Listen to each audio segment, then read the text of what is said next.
Hebu muangalie, kama atabasamu mwambie sogea pembeni, nisogee mbele. Sogea mbele. Kama unaona atabasamu kabisa, hana kuambia kwa kuchangamka, jua kwamba huyo sio mzuri. Haleluya, haleluya, haleluya. Amen.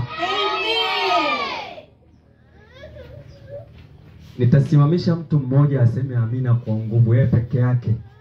Kama nikiona hujatamka haleluya, haleluya, haleluya, haleluya, haleluya. Yes. Hizo ndio amina za watu wenye nguvu. Hizo ndio amina za watu wenye upako wa Mungu. Amen. Hizo ndio amina za watu wa malango ya washindi. Maana unapoitwa mshindi, uwe mshindi kweli kweli. Msiogope, chakula kiko tayari. Ni wakati wa kupata chakula.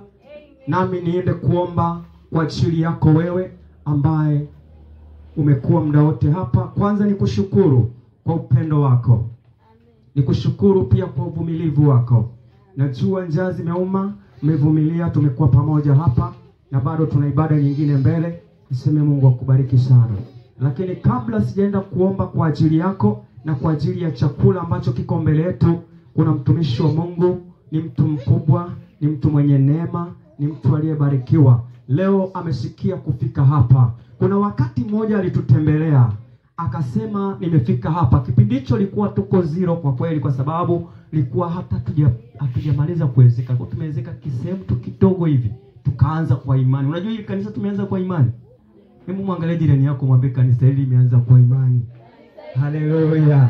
Lakini walikuja watu wenye nguvu, na wengine waliona na wengine hawakuona. Lakini alipofika shujaa wa Bwana hapa, akasema mimi ninaguswa kufanya kitu hapa. Unajua alituletea mabati 6 mfululizo. Haleluya, haleluya, haleluya, haleluya. Pigia makofi tena. Na leo amefika mwingine akasema hapana, na mimi nagusa. Wapigie makofi, usione wivu. Unajua, sikiliza nikupe siri moja. Hata kama hujafanya kitu, unapoambiwa sema amina kwa ajili ya waliofanya, na wao unabarikiwa. Amen. Lakini unapokaa kimya, maana yake unachukua laana zote.